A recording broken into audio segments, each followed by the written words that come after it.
Thank you very much, Lo. That's an excellent summary of your activities. This slide here shows some of the historic interpretation on the dike, the presence of dikes, and you can see this in the black lines. This existed prior to this high resolution magnetic data being collected. And what I find encouraging when I see this is there is a correlation. As Lo said, we don't have to rely simply on our imagination. We have a lot of information available to us. All of these results are fairly recent, and we're in the process of evaluating the data, correlating the different data sets, and coming up and proofing what our exploration concept is.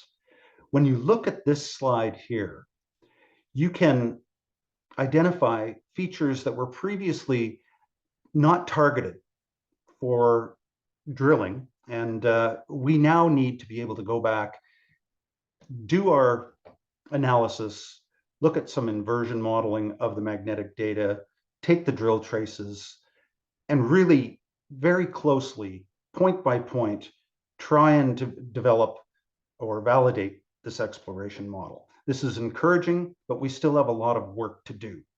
The work with Flytech, combined with the regional geochem data that we now have, builds on the initiative that started in early 2023 with this move towards optimizing our exploration efforts by utilizing technology.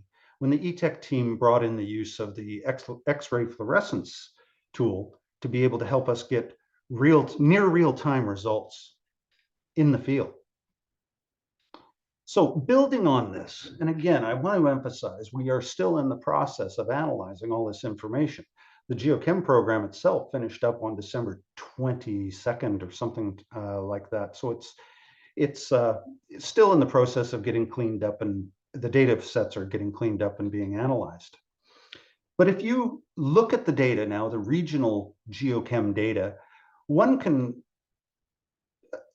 postulate that there has been a migration of material on the surface over time. And that migration primarily goes from northeast down towards southwest, which makes a bit of sense.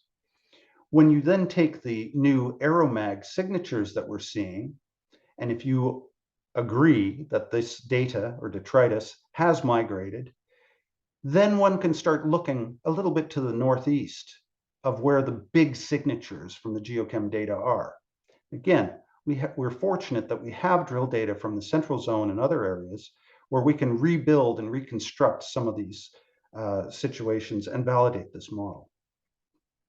So back to Erastus's exploration model and the target generation steps. This is exactly how we're approaching things. You can see right here the areas where the sample data for the AeroMag was taken. You can also see the regional signatures from the geochem program. Now we know that we have some magnetic anomalies to the northeast in these areas down here, and we have drill data where we can look at the intercepts and determine what was the percentage and probability of success in setting that hole. This is very encouraging from an exploration perspective. If you back up and take a more regional perspective at it, here again are the geochem anomalies on EPL 6762. One can imagine that there is a trend, but we don't want to get too far ahead of ourselves. We need to validate this. But it does seem that these soil anomalies do follow a specific pattern and position within the sedimentary sequence within the Eureka Dome. The exciting thing for me is this regional geochem data has identified new targets of similar, they're qualitatively and quantitatively of the same size as the Eureka Central deposits that have been drilled off. This opens up some significant targets for further exploration in 2024. With respect to EPL 8748, we don't have the geophysical data, nor do we have the geochem data yet. But with our new approach and the efficiencies that the field team have acquired, we can conceivably cover off the entirety of the Eureka Dome within 2024 and build on our exploration planning and drill targeting.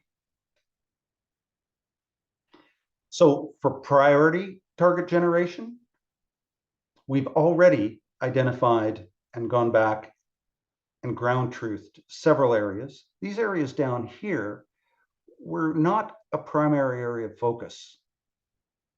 At the end of 2023, we found some pretty interesting samples at surface. Combined with the geochem signatures, these are things that we're giving further attention to now. So for our next steps, we're initiating some trenching in these new target areas, just very specific areas to make sure that we can get down low cost, fast results, see if we can hit some mineralization, see if we can get some structural data from it, and then again, go back to that targeting sequencing model and build out a drill program that's going to optimize our chance for success. So to summarize, the Eureka project is blessed with high-grade rare earth element mineralization.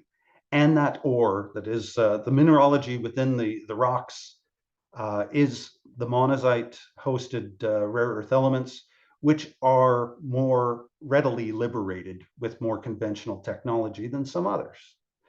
That coarse mineralization does make it more simple and cost-effective for the primary processing aspects. We've got new targets of similar scale on EPL 6762. We've already talked about how Namibia is one of the best places you can be if you want to bring a new project on. Our ground team, our team on the ground in country, is ensuring that we're in compliance with all the regulatory and legislative demands to operate and be a good corporate citizen within the country. And we have the greenfield exploration potential waiting to be untapped on 8748.